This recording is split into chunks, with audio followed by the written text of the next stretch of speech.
बिस्मिल्लाहिर्रहमानिर्रहीम। अस्सलाम वालेकुम प्यारे दोस्तों, अरशद वफाई आपकी खिदमत में हाजिर है। बिजली के बिलों से लोग बहुत परेशान हैं। आज इंशाल्लाह कोई हल निकालेंगे और हम कैसे जो है ना खुद तैयार करेंगे जनरेटर जो हमें बिजली दे, वो भी किस चीज़ से, जो कि ओवन होता है ना, ओवन उसका ट्रांसफार्मर है, उसके साथ हमने जो है ना एक ऐसा जुगाड़ करना है कि हमें फ्री बिजली मिले।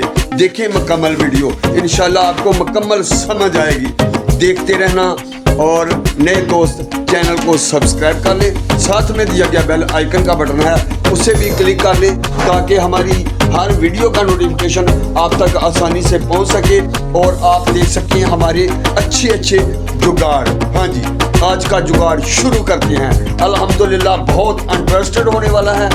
आए देखते हैं कि आज क्या बनता है, और इसे बनाना बहुत ही आसान होगा।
जी बिल्कुल, आप मैग्नेट और कॉइल लेकर करंट निकाल सकते हैं इसकी अच्छी अल्ट्रेशन करके। ये देखें आपके सामने कैसा बल्ब ग्लो कर रहा है।